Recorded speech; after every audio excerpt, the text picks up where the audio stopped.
My wife secretly conspired with my brother to steal $300, $0 of our inheritance and split the property, then lied about everything while claiming she's innocent. Now I'm facing court battles I never expected. I never thought I'd be the guy writing a story like this, but here I am. The most shocking moment wasn't even the betrayal itself.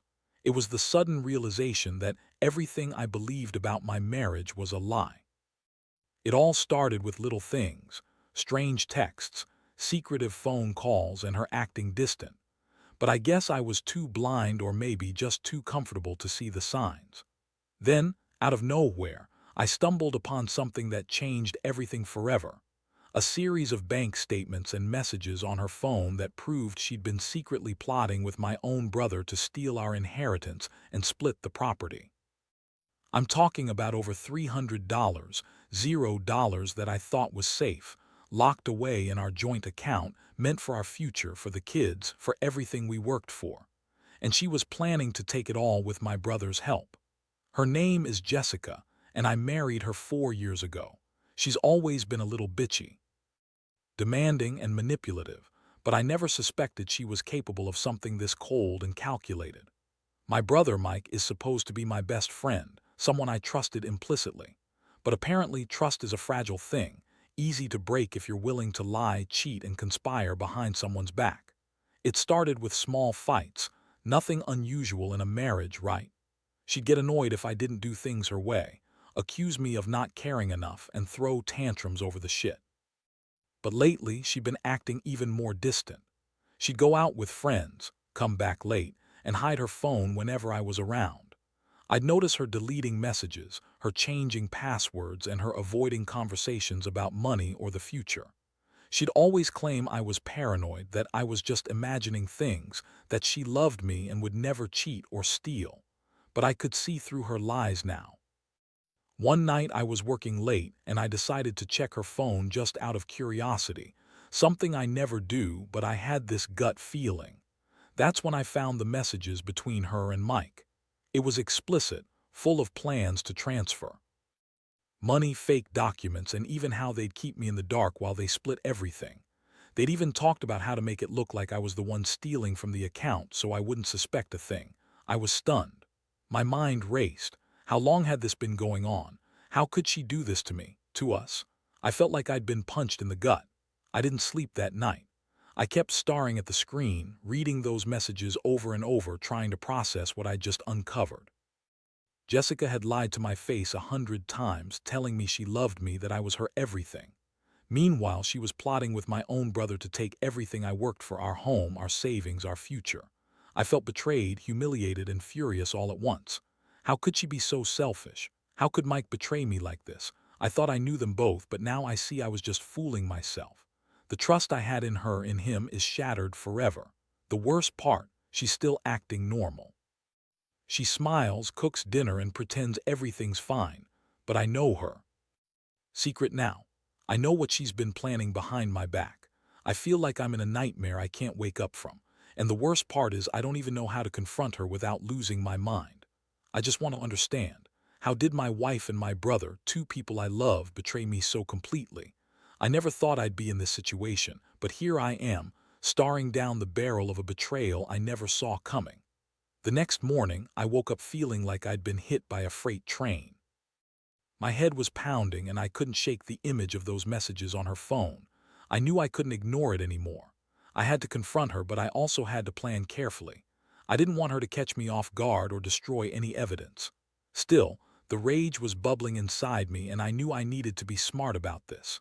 Jessica was in the kitchen, humming softly as she prepared breakfast. She looked normal, too normal, honestly. Her smile was bright, her movements casual. It made my stomach turn. I took a deep breath and sat down at the table, trying to compose myself. I decided I'd confront her that morning, but I needed to have proof in hand, just in case she everything or spun some story to save herself. I went into my office, where I kept some of our financial records, and pulled out the bank statements I'd secretly saved from her phone. I also made a copy of the messages I'd found. I wasn't planning to accuse her outright yet. I just wanted to see how she'd react. When she came into the living room, I looked at her and said, Jessica, I need to talk to you about something important. It's about our finances and some things I've recently discovered. Her face froze for a second, then she put on that fake, innocent look she always used when she was hiding something. What are you talking about? I don't know what you mean, she said, trying to brush me off. But I pressed on, showing her the evidence I'd gathered. Her reaction was immediate. She scoffed, rolled her eyes, and then started lying. That's just nonsense. You're paranoid. I don't know what messages you're talking about, but I swear I've done nothing wrong. You're overreacting as usual. Her voice was high-pitched and her eyes darted around. She tried to act like I was the crazy one, like I was making a mountain out of a molehill, but I wasn't buying it. I looked at her and said, Jessica, this isn't just some petty argument. This is about betrayal. I found proof that you and Mike have been planning to steal our inheritance, over $300, $0, and split everything. How could you do this to me, to us? She blinked a few times, then started crying, but not because she was sorry. She was trying to manipulate me. You don't understand. It's all a misunderstanding. I love you, I swear. Mike's just a brother. He's always been there for us. We were just talking about money, that's all. I didn't mean for it to get out of hand. Please, you have to believe me. Her tears looked fake, and I could see the cracks in her story. She was good at lying, I'll give her that, but I'd been around long enough to see through her bullshit. I felt a mix of anger, disappointment, and a deep sense of betrayal. How could she lie so easily? How could she conspire with my own brother behind my back? I'd trusted her with everything, my heart, my money, our future. And now I was faced with the reality that everything was a lie. I told her I needed time to think, but inside I knew I couldn't let this slide. I needed to be strategic if I wanted to get to the bottom of it, and if I wanted justice. I started to consider my options. Should I just divorce her?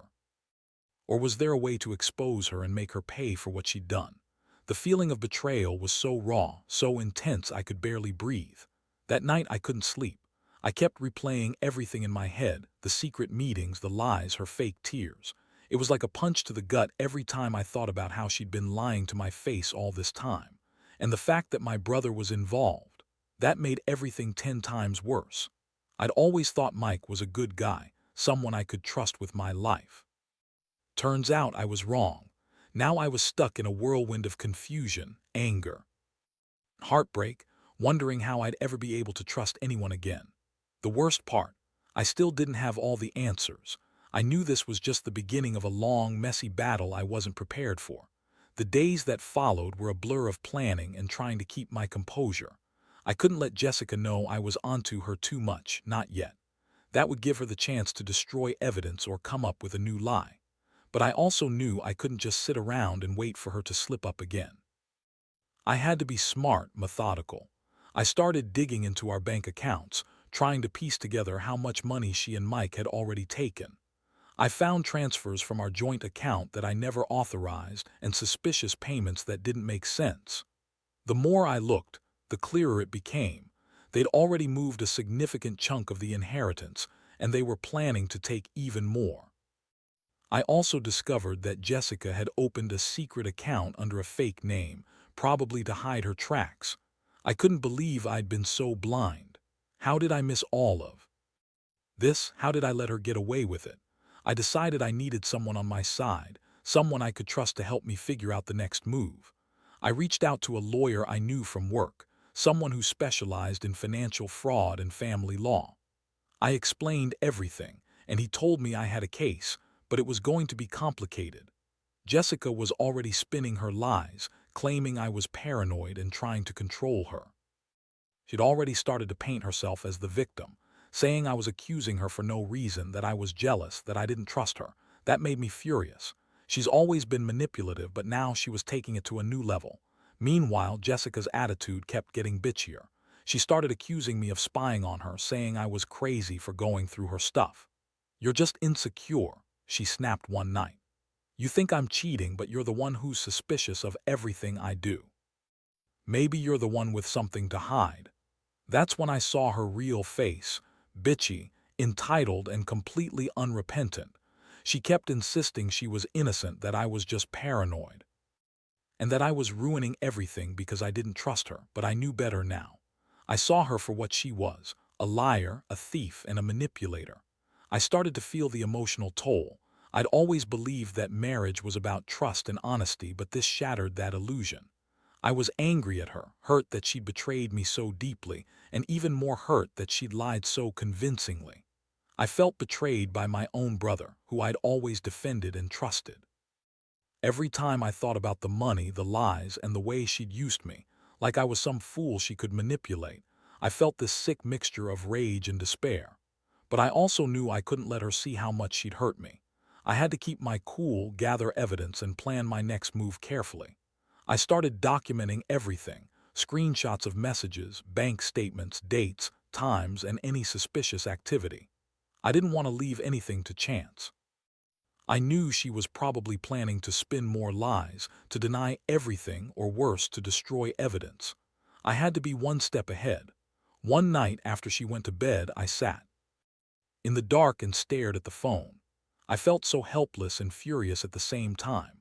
I couldn't believe I married someone capable of such deception. I kept asking myself, how did I not see the signs? Was I just blind? Or did I want to believe in a fairy tale version of marriage that didn't exist?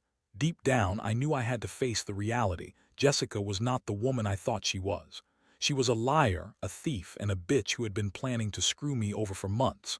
And my brother. I still couldn't believe he was involved in this mess. I didn't sleep that night either. Instead, I kept thinking about what I'd do next. I knew I couldn't just confront her again without risking her destroying everything. I needed proof, legal advice, and a plan. I also knew I had to prepare myself emotionally for whatever was coming. Trust was broken and I was hurt beyond words, but I also knew I couldn't let her get away with it, not without a fight. This wasn't just about money anymore. It was about my life, my future, and my dignity. I was determined to get to the truth, no matter how ugly it might be.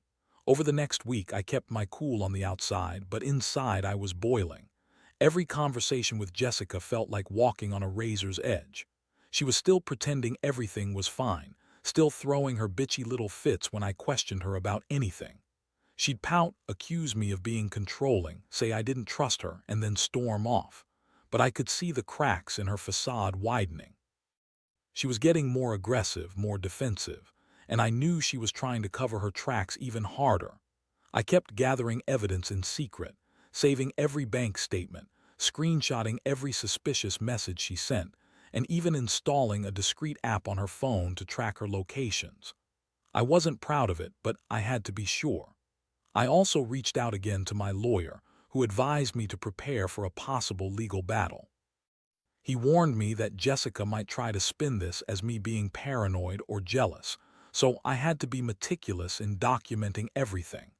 I also started to consider how to expose her publicly if it came to that. One day I decided I'd had enough of her lies. I told her I was going to visit my parents for the weekend, but in reality I was going to meet with the lawyer and some financial investigators. I told her it was about the future of our family, but what I really wanted was to make sure I had all the evidence I needed before making any accusations. She rolled her eyes and said, "You're so paranoid, I swear. You're just trying to control me. You don't trust me at all." She was good at twisting words, but I didn't care anymore. I knew the truth and I was determined to prove it. While I was away, I got everything in order. The lawyer confirmed my suspicions. Jessica and Mike had already moved a large chunk of the inheritance, more than I had initially thought, and they had plans to take the rest. I was stunned by how cold and calculated this all was. They'd been planning this for months, maybe longer. I also found out that Jessica had been secretly talking to a real estate agent about selling our house, and she'd already arranged for a buyer. I couldn't believe how much she'd planned to steal from me. When I returned home, Jessica greeted me with her usual fake smile. She acted like nothing was wrong, but I could see the nervousness in her eyes. I sat her down and told her I knew everything. Her face twisted into a bitchy scowl, and she started denying everything again. "You're just jealous," she spat. "You're accusing me of things I didn't do. You're crazy if you think I'd cheat or steal from you." I looked her straight in the eyes and said, "Jessica, I've got proof. You and Mike conspired to take our money and split the property. I'm not going to let you get away with this." Her reaction was priceless. She went from angry to panic-stricken in seconds.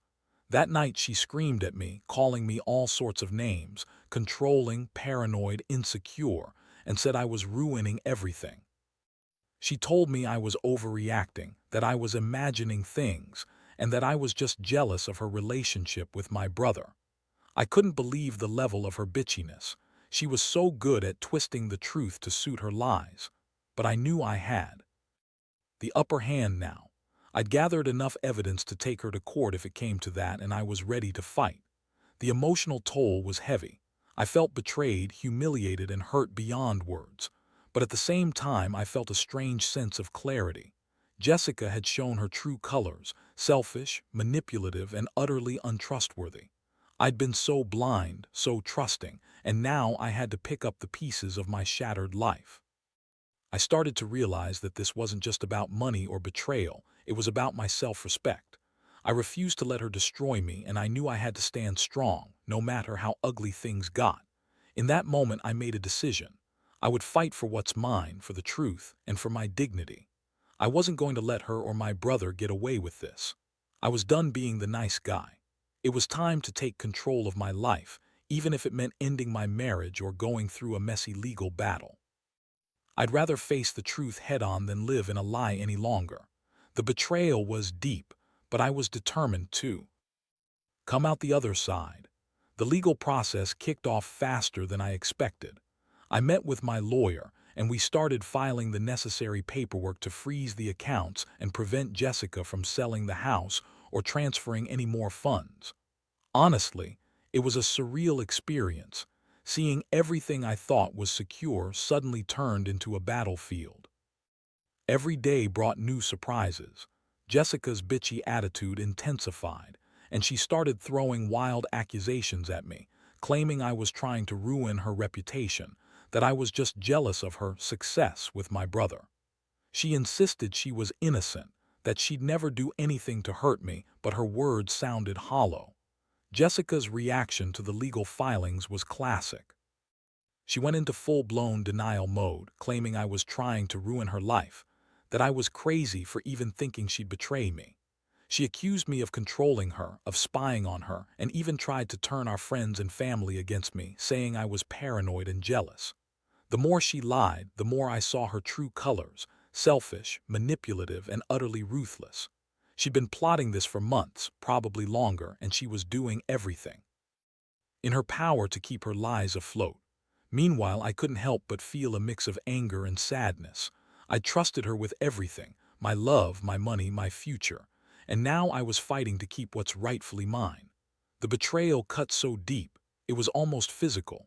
I kept thinking about all the moments I'd believed her, all the nights I'd spent talking about building a life together. She'd been lying to my face the whole time, planning to take everything I had. It was hard to process, but I knew I had to stay strong. I had evidence and I had to use it. One of the hardest parts was seeing her bitchy side come out even more. She'd lash out at me, accuse me of being controlling and paranoid, and then cry crocodile tears when I confronted her with the truth. She'd call me crazy, say I was just jealous of her and Mike. That was her favorite line, trying to make me feel guilty for catching her, but I wasn't falling for it anymore.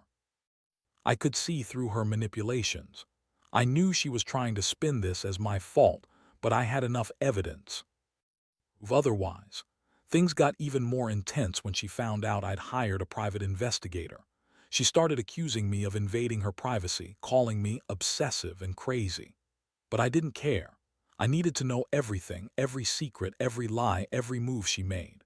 I started to realize that Jessica wasn't just a wife who betrayed me. She was a con artist, a thief, and a master manipulator.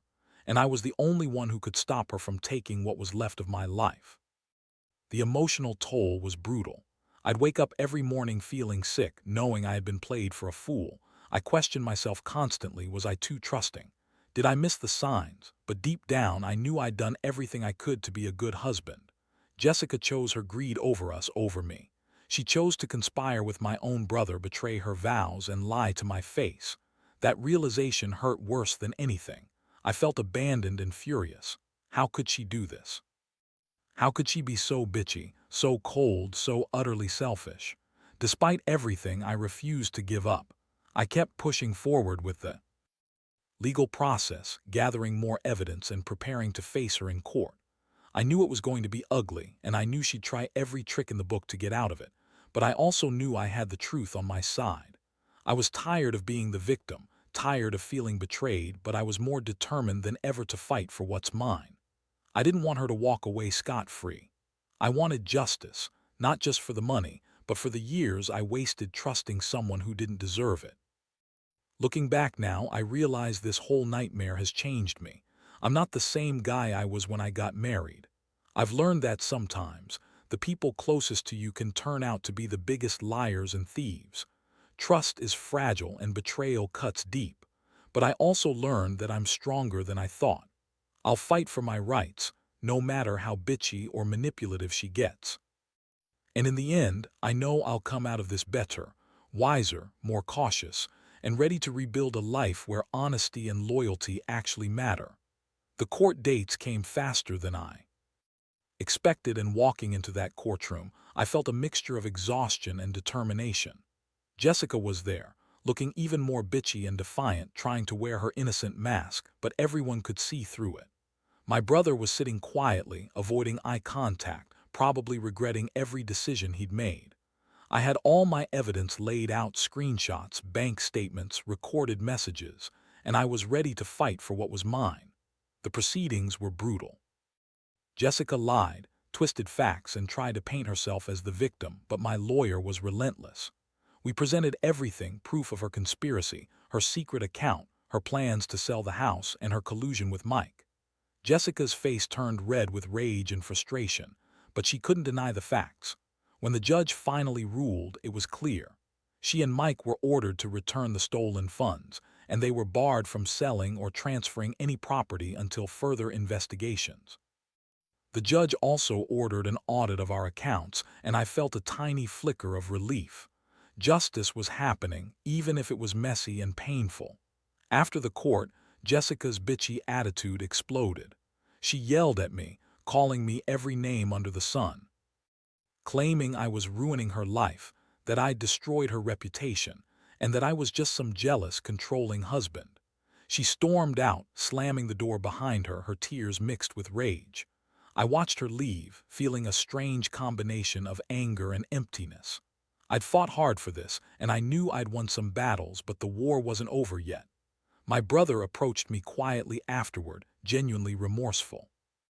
He apologized, admitting he'd been blinded by greed and that he never wanted to hurt me. I told him I forgave him, but I also made it clear that trust, once broken, isn't easily repaired. He nodded, understanding that the damage was done, and we'd have to rebuild our relationship from scratch, if that was even possible. In the days that followed, I started to piece my life back together. I filed for divorce, knowing that Jessica's manipulative ways had destroyed what little trust I had left. It was painful, but I knew I couldn't keep living in this betrayal. I focused on healing, seeing a therapist, reconnecting with friends and family, and slowly rebuilding my confidence. The money was returned, the property secured, and I finally felt like I was taking control again. Looking back, I realized that betrayal teaches you some harsh lessons. Trust is fragile, and it can be shattered in an instant. Jessica and Mike's greed and lies showed me how dangerous people can be when they're driven by selfishness. But I also learned that I'm stronger than I thought, capable of fighting for myself, for my dignity, and for my future. This experience has left scars, but it's also made me more cautious, more aware of who I let into my life. Now I'm slowly moving forward. I still feel the sting of betrayal, but I refuse to let it define me. I've learned to value honesty and loyalty above all else. To anyone reading this, I'd say, trust your instincts. Don't ignore the signs. And if you ever find yourself betrayed by someone you loved, remember, you're stronger than the pain. Fight for your rights, stand your ground, and never let anyone steal your peace. Because in the end, the truth might hurt, but it's the only thing that can set you free.